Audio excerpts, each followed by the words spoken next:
Bonjour à vous, camarades et citoyens, camarades et citoyens, camarades et citoyennes. Alors, on va lire notre article de Tony Collin sur son blog La Sociale, qui date du mercredi 19 mai 2021 et qui s'intitule La plateformisation du capital.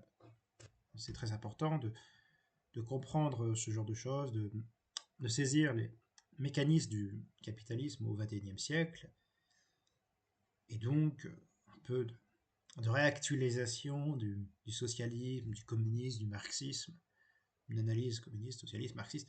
Ça peut pas faire de mal d'avoir une remise à jour du logiciel pour l'adapter au XXIe siècle où les techniques, les sciences et techniques, la société a un peu évolué, enfin évolué, muté. Parce que évolué, il a peut-être un sens positif, qui a un peu changé en tout cas. Donc cet article s'applique la plateformisation du capital. Apparemment, il a été publié d'abord sur le site Le Comptoir. Mais cet article a été d'abord publié par le site Le Comptoir. Je vous mettrai le lien en description, évidemment, comme d'habitude. Et, euh, et du coup, ensuite, lecture.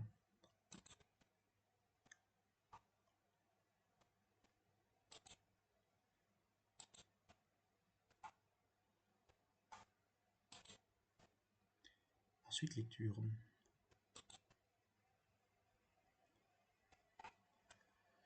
Donc, lecture. La plateformisation du capital. Il y a 20 ans, Michel Houellebecq publiait Plateforme, un roman qui a pour terme l'organisation mondialisée du tourisme sexuel, en liaison avec un grand groupe hôtelier. Cet aspect du processus de production de la plus-value, s'il a certainement pris pas mal d'ampleur avec Internet, n'est certes pas le secteur principal de l'accumulation du capital. Mais la forme des rapports sociaux qu'il implique s'est passablement généralisée. Le mode de production capitaliste aujourd'hui est largement dominé par les plateformes devenues les plus grands centres d'accumulation. Comme les proxénètes branchés du roman de Houellebecq, les plateformes mettent en relation acheteurs et vendeurs et encaissent la part du lion des fruits de ce commerce. On accordera que le marché de la prostitution n'a rien d'un marché libre où acheteurs et vendeurs se rencontrent et passent librement contrat. Il en va de même avec la plateforme. La première idée, la première idée qui est venue quand le réseau Internet a commencé à se déployer fut de vendre des services. La chose avait été testée en France par l'intermédiaire du Minitel, dont on rappellera qu'un de ses secteurs les plus lucratifs fut le Minitel Rose, qui a permis à Xavier Niel, fondateur de Free, de faire fortune. Le Minitel offrait trois types de services. Des services gratuits, services publics, essentiellement des services de connexion au système de commande d'un vendeur, des services bon marché taxés à la connexion et des services payants taxés à la durée, ce qui était le cas du 3615. La première idée fut de transposer ce modèle sur Internet en généralisation de services payants.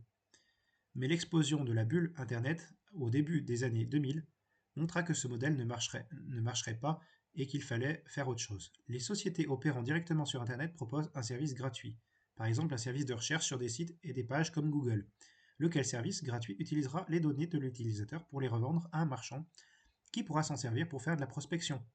Les réseaux sociaux fonctionnent sur un principe semblable.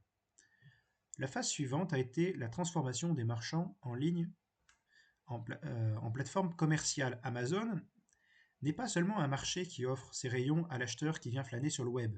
C'est aussi un fournisseur de musique, une plateforme vidéo, une plateforme d'abonnement à des plateformes vidéo, type OCS, Stars, etc. Mais c'est bien plus que cela. Le groupe de Jeff Bezos est à lui seul un marché, le marketplace, puisqu'Amazon sert d'intermédiaire de très nombreux revendeurs qui vendent leurs produits par l'intermédiaire du réseau Amazon.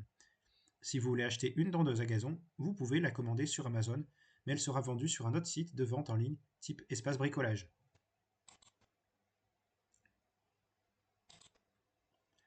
qui lui-même revend les produits d'un grossiste. Mais si les critiques visent d'abord Amazon, toutes les enseignes qui font de la vente en ligne procèdent de la même manière. La Fnac, Mano Mano, But, Darty, tous sont des plateformes de vente en ligne où viennent d'autres vendeurs qui, eux-mêmes, sont souvent des revendeurs. On n'allait pas s'arrêter en si bon chemin. La plateforme produit, ou plus exactement, supervise la production de petites mains qui viennent alimenter la plateforme. Ainsi, Amazon, par l'intermédiaire du système KDP Amazon, Kindle Direct Publishing, publie des livres en auto-édition en s'assurant le plus souvent l'exclusivité sur le titre. Ainsi, un livre auto-édité chez eux, ainsi un livre chez eux, il y a du run copy, c'est retrouvé dans la première liste du Renaudot 2018. Est-ce que cela ira plus loin? Netflix est bien à Cannes. Pourquoi pas Amazon au Goncourt, au grand dent des maisons d'édition qui ont monopolisé le prix depuis des décennies? Pourquoi pas Amazon au Goncourt, au grand dent de ces maisons d'édition qui ont monopolisé le prix depuis des décennies? La plateforme est aussi une donneuse d'ordre. Le Amazon Mechanical Turk est une plateforme où des tâches sont offertes par des demandeurs, par exemple vérifier la correction de la numérisation d'un paquet de dossiers, et où des individus viennent proposer leurs services généralement à des prix très bas. Pourquoi ce Turk mécanique? Pourquoi ce Turk mécanique? En référence à la machine du baron von Kempelen. Cette machine canular, censée jouer aux échecs alors qu'un nain était caché à l'intérieur de la machine et commandait directement le déplacement des pièces par un jeu de miroir. Amazon, sachant lui en gré, révèle ainsi l'un des secrets de l'intelligence artificielle des réseaux. Il y a quelqu'un dans le ventre de la machine, et ce sont des millions de petites mains qui viennent alimenter ce monstre. Qui viennent alimenter le monstre. Pardon. Il y a une copie de truc. Enfin, bref. Ces plateformes informatiques jouent d'ores et déjà un rôle économique considérable et nous n'en sommes peut-être qu'au début. Le développement du télétravail et de la société sans contact a fait naître de nouveaux besoins et ce n'est pas sans raison que l'une des têtes pensantes du Forum économique mondial de Davos voit dans la pandémie de Covid-19 une fenêtre d'opportunité permettant d'opérer le grid reset. La grande réinitialisation du système dans le numérique sera la colonne vertébrale. Les plateformes sont des machines à centraliser le capital. On évoque souvent le poids des GAFA, ou plus exactement des GAFAM, puisqu'il ne faut pas oublier la petite entreprise de M. Gates. Voici les 6 plus grosses capitalisations boursières au monde à la fin de l'année 2020 en milliards de dollars. Première position, Apple, 2244 USA. Deuxième position, Saudi Aramco, 1865 Arabie Saoudite, pétrole.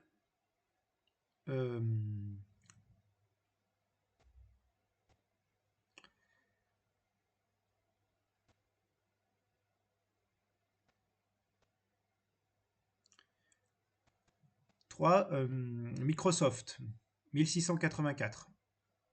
USA, technologie.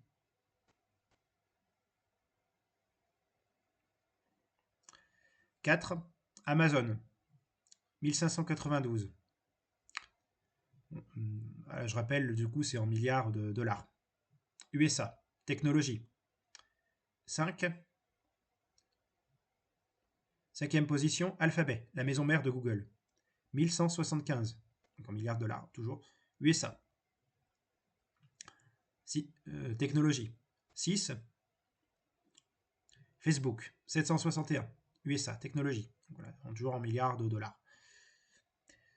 Je reprends. Du coup, une seule société n'est pas une société de l'Internet. La Saudi Aramco, la compagnie pétrolière saoudienne, figure dans ce peloton de tête.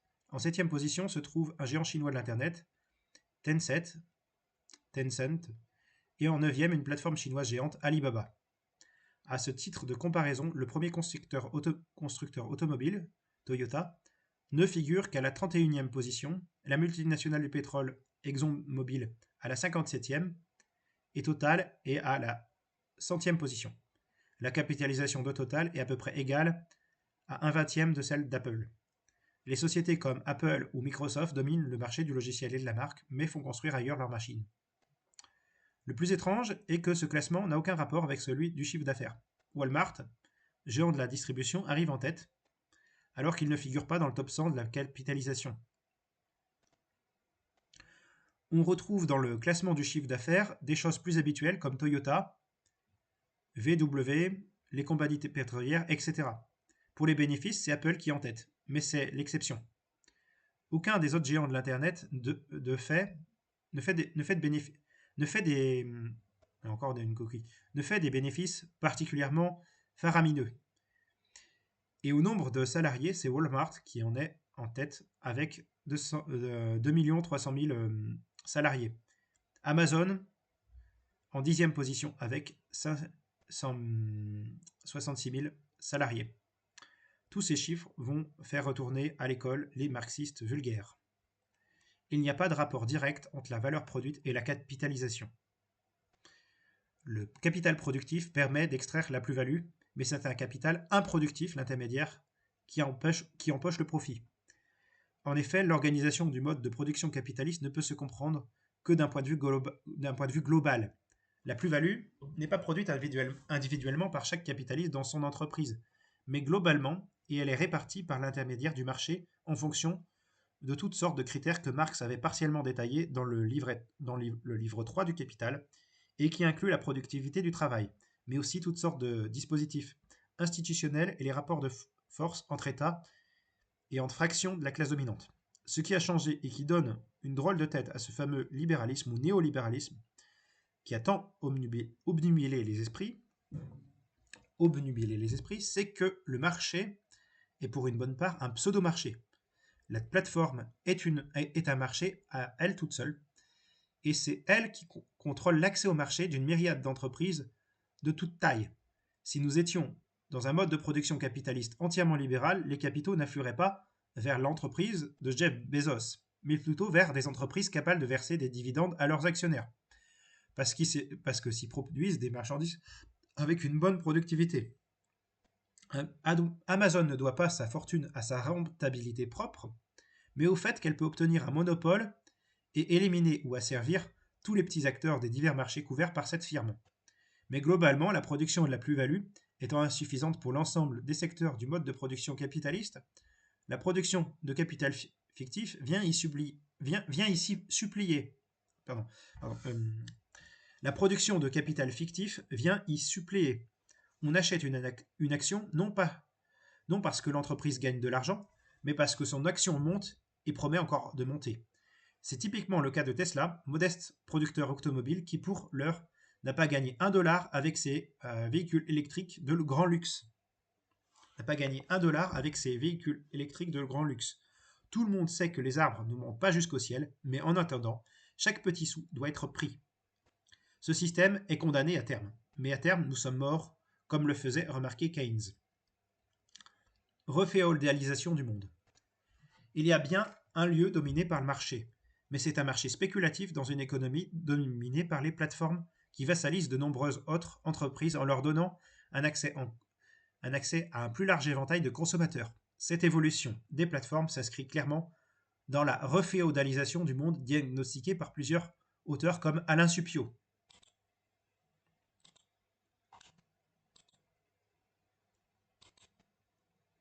Certaines des entreprises qui contrôlent le marché de l'informatique sont de véritables monopoles jouissant de rentes ahurissantes. Sur chaque PC vendu dans le monde, Microsoft empoche entre 145 et 265 euros. Apple s'est constitué son marché avec des produits qui sont surtout des marqueurs d'appartenance sociale et qui sont sur le même créneau que la Rolex ou les Ray-Ban. Mais comme la Rolex ne donne pas une meilleure heure qu'une montre à 30 euros, la quincaillerie d'Apple, fabriquée au même endroit que les autres quincailleries, ne rend pas un meilleur service. Marx parlait du fétichisme de la marchandise. Ici, nous sommes dans les formes les plus archaïques de ce fétichisme. Cette place prédominante des plateformes contribue à la désagrégation de la classe ouvrière qui devient de moins en moins capable de résister aux assauts du capital. Uber, Deliveroo et Tutti Quanti sont des sont des principales têtes de pont d'une offensive antisociale de grande envergure. Le prolétariat révolutionnaire, du moins le croyait-on, cède la place à un précariat, qui n'est qu'une plèbe mondialisée, où à côté d'ouvriers salariés à l'ancienne figurent des travailleurs à temps partiel, des travailleurs à façon, des travailleurs ubérisés, des indépendants qui n'ont d'indépendants que le nom. En face de ce prolétariat, il n'y a plus une classe bourgeoise liée par une certaine vision du monde et des valeurs plus ou moins solides, mais une nouvelle classe de seigneurs qui ont évincé ou on s'en envoie d'évincer la vieille bourgeoisie, se sont octroyés les services d'une classe moyenne supérieure qui vit des miettes abondantes tout de même de la mondialisation capitaliste, et a pour fonction de mobiliser au service du capital un lumpenprolétariat progressiste qui sert de bélier pour briser tout ce qui pourrait résister aux rouleaux compresseurs capitalistes. Si on ne tient pas compte de la structure du mode de production capitaliste aujourd'hui, on ne comprend rien à ce qui se passe sur l'arène de la politique. On vit encore avec des schémas d'il y a un siècle, d'il y a un demi-siècle, d'il y a un demi-siècle ou un siècle. Ce qui explique la décomposition accélérée ces dernières années des organisations ouvrières traditionnelles. Décomposition d'autant plus rapide qu'une partie importante des sommets de ces organisations sont intégrés au fonctionnement d'ensemble de la machine à exploiter le travail. De Nicolin, 29 avril 2021. Voilà. Là, ce qu'il faut voir, c'est qu'il faut réactualiser toute la vision qu'on a de l'économie marxiste de l'économie. C'est-à-dire qu'il y a l'époque de Marx a une vision de l'économie tout à fait pertinente. Personne ne peut dire le contraire. En revanche, ce qu'il faut, c'est constamment actualiser sa vision en fonction de l'époque et de la nation, hein, de l'époque en termes spatial et temporel. Il faut être capable d'adapter l'analyse de Marx au niveau spatial et temporel, au niveau géographique et historique. On ne peut pas considérer la société française du XXIe siècle comme la société française du XIXe siècle. Plus Marx est allemand, en France, il s'est déplacé, il s'est déplacé, il était allemand, il s'est déplacé en France, en Angleterre, etc., etc. Mais le monde dans lequel a vécu Marx, hein, n'était pas le même. Il n'y avait pas le même rapport à la technologie. La mondialisation et l'économie de service, c'était pas la même chose à l'époque de Marx qu'aujourd'hui. Marx a pu prédire certains trucs au niveau de prévoir, pas prédire, ce n'est pas un devin, prévoir certains trucs au niveau de la mondialisation, au niveau de certaines tendances du capitalisme. Mais il faut toujours avoir des intellectuels, comme par exemple Denis Colin, ici présent, qui font l'état de l'évolution du système capitaliste, de ses mutations plutôt, pour essayer de mieux le combattre. Le capitalisme, du point de vue du socialiste scientifique, le capitalisme, il faut l'analyser, le comprendre pour mieux le combattre. Hein. C'est pour ça que, par exemple, le léninisme, c'est un progrès par rapport au simple marxisme orthodoxe, puisqu'on rajoute toute l'analyse de Lénine sur l'impérialisme, sans compter le parti d'avant-garde pour être organisé de façon carrée contre le capital. Voilà. La critique du gauchisme, évidemment, pour ne pas se faire désorganiser par des tarés qui se proclament plus révolutionnaires que les autres, sans suivre les masses populaires. Celle de l'opportunisme pour ne pas se faire trahir, bon bref. Mais le léninisme est un bon qualitatif dans la pensée marxiste. Il ne faut pas faire le léniniste, on va dire, de bas étage et considérer que Lénine est était un dieu vivant et que tout ce qu'il dit est vrai. On ne peut pas le critiquer. On peut critiquer Marx, on peut critiquer Lénine. Mais tous leurs apports majeurs, toute la théorie de la plus-value, toute l'analyse que Marx a fait du capital sur voilà, tout ce qu'il est, son analyse approfondie du capital, de la société de classe, tous les apports essentiels de Marx et de Lénine, on ne peut pas les renier. En revanche, il faut les actualiser. Il faut les actualiser pour qu'ils correspondent à notre époque et à notre pays. Hein, j'insiste.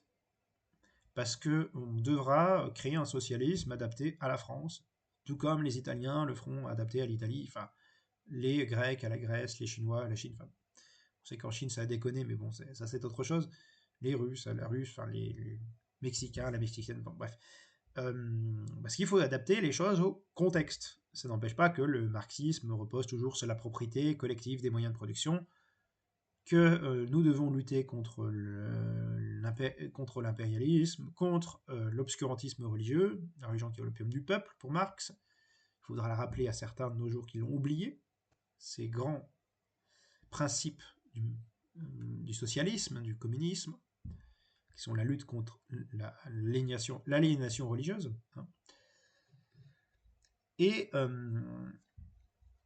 par ailleurs, on doit être capable néanmoins d'avancer et de considérer que le 19e siècle, le 20e siècle, l'époque de Marx, l'époque de Lénine, il y a des différences. Il y a des variantes, des invariants. Voilà. Et donc aujourd'hui, la plateformisation du capital, la mondialisation, l'Union européenne, l'OTAN, enfin, l'euro, etc., etc., le TAFTA, le CETA, tout ça, c'est des choses qui font partie du système capitaliste dans notre contexte, dans le contexte français, si on prend, parce qu'il y a des pays qui ne sont pas dans l'Union européenne ou qui n'ont pas l'euro. Hein, mais quand on est en France, on ne peut pas, quand on est citoyen français, ou résident français, parce qu'il y a des résidents selon la nationalité, passons, on ne peut pas considérer qu'on va défendre le socialisme en passant outre la question de la souveraineté nationale, donc de l'euro comme monnaie qui n'est pas une monnaie contrôlée par une institution très prolétarienne. La BCE, c'est pas une institution très prolétarienne. La libre-échange, libre concurrence qui met les travailleurs en concurrence et donc ne les unit pas du tout, ne les rapproche pas du tout. C'est pas de l'internationalisme, c'est du mondialisme. L'internationalisme, ça rapproche les ouvriers. Ça rapproche les ouvriers parce que c'est une organisation internationale du prolétariat. Prolétaires de tous les pays, unissez-vous. Par contre, le fait de mettre en concurrence sur un marché mondial les travailleurs, ça n'a rien à voir avec l'internationalisme prolétarien. J'aurais fait la même distinction entre patriotisme et nationalisme, aimer son pays, ce qui est légitime, et le nationalisme, qui est un amour exclusif et parfois parfois un peu tellement virulent qu'il peut conduire à un mépris des autres nations. Encore qu'il y a différences nationalistes, civiques, ethniques, culturelles, tout ce que vous voulez, toutes sortes de nuances sur le sujet. Mais voilà. Et donc, il faut être capable d'adapter Marx à notre époque. D'où l'intérêt de ce petit article de Denis Colin. Alors, camarades et citoyens, sur ce, je vous souhaite de bien prendre soin de vous. Raison, égalité, nous vaincrons.